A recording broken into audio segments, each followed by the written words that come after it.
A rough week for the banking industry. The collapse of Silicon Valley Bank. The second biggest bank collapse in U.S. history. Welcome back at Financial Fortune, your daily advisor that gives you news and tips for financial success. Just keep on watching.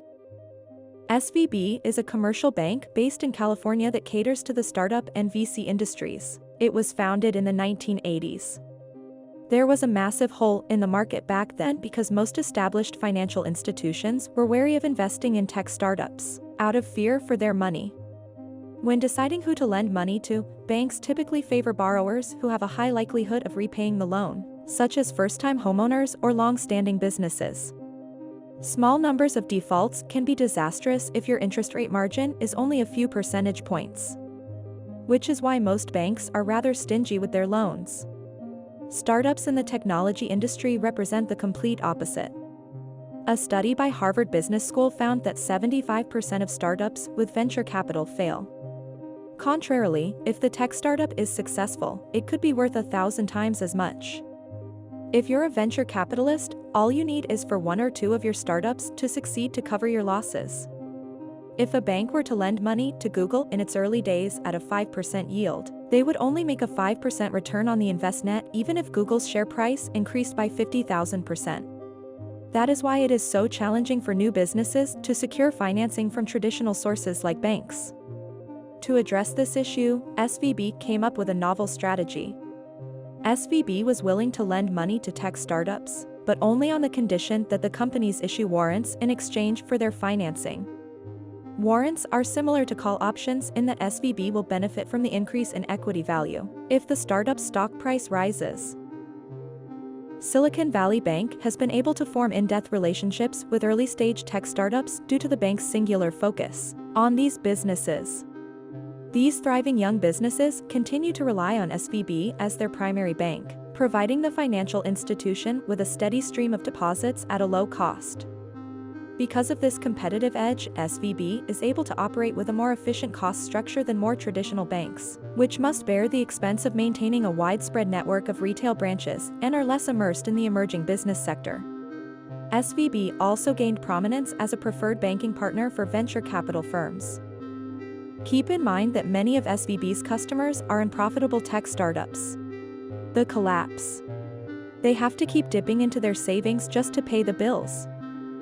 Silicon Valley Bank is no more.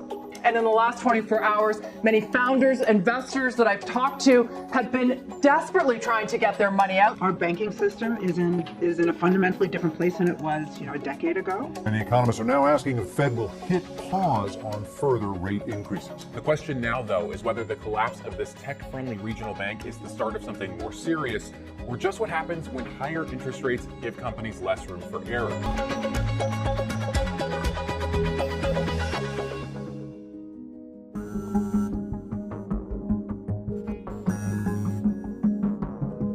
Silicon Valley Bank wasn't like other banks. It dealt primarily with startups, tech companies, and venture capital investors who funded those kinds of businesses. Not only does Silicon Valley Bank, or did Silicon Valley Bank, provide services to tech startups, they provided financial services to big tech, to venture capital firms, and even the individual GPs and high net worth individuals that often made their money from tech would use Silicon Valley Bank in multiple ways. Startups are a risky bet in the best of times, but when interest rates start creeping up, they get even riskier.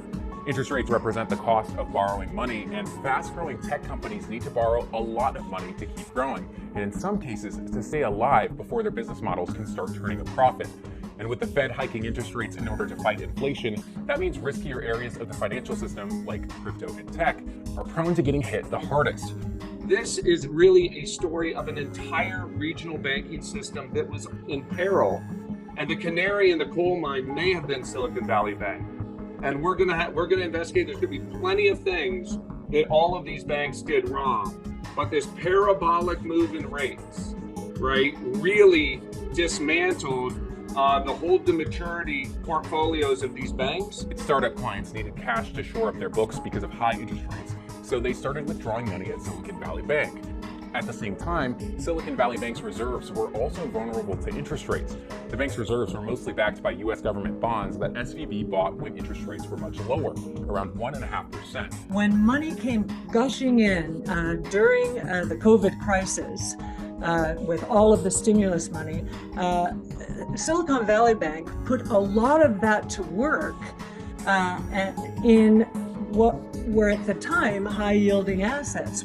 That averaged only 1.6 or 1.7%. When the Fed began hiking interest rates to 4.5% to fight rising inflation, the value of those bonds took a big hit. And since SVB owned so many of them, so did its balance sheet.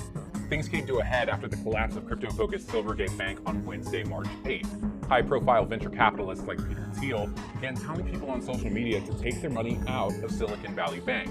That kicked off a Twitter-fueled bank run, forcing SVB's CEO to tell customers to, quote, stay calm during an emergency call Thursday afternoon. The same day, SVB was forced to sell all the bonds it could at a $1.8 billion loss to help cover the run on deposits. Customers had withdrawn $42 billion from Silicon Valley Bank by Thursday evening. The bank's balance sheet was deep in the red, a negative cash balance of $958 million. The bank's stock nosedived until Friday morning. Silicon Valley Bank was done for if a buyer didn't materialize, and it didn't.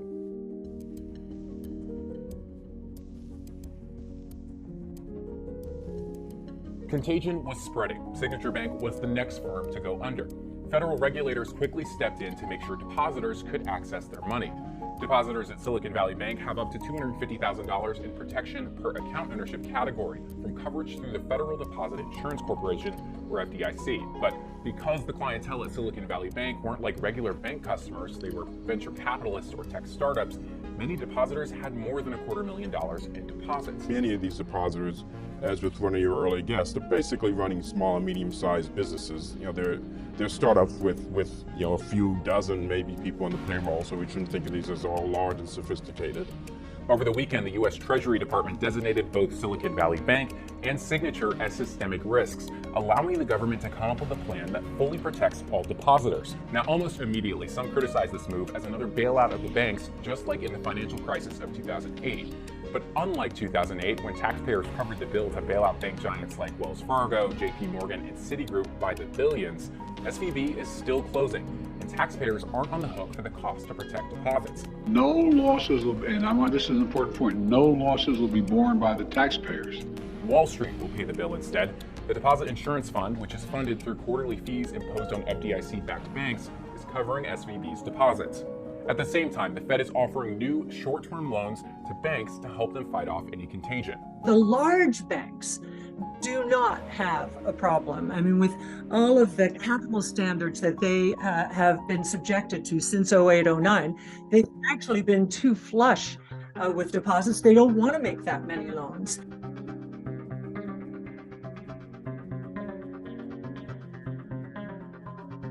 You're not going to see a smooth transition. This will be very bumpy. But within the year, to your point, I think these banks will obviously maintain profitability and build up confidence in the system.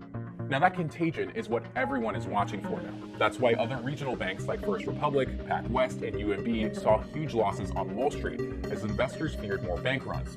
Alongside the new lending program from the Fed and the deposit protection from the FDIC, these banks are shoring up their reserves.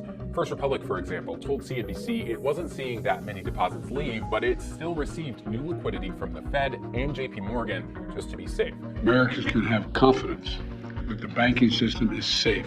Longer term, regulators and the Biden administration are already talking about stronger regulations to prevent another SVB. Now, at the same time, the Wall Street Journal reports that SVB faces preliminary investigations from the SEC and the Justice Department to find out what went wrong at Tech's favorite bank. And the one thing you can count on, Andrew, we're going to see a lot of criminal allegations with regard to the management of both banks. Are you concerned about the fate of Silicon Valley Bank? Should banks be allowed to use an amortized cost approach to value their bond portfolios? Please share your thoughts in the space provided below. As always, I appreciate you tuning in, and I hope to see you in the next episode. This has been Financial Fortune saying goodbye.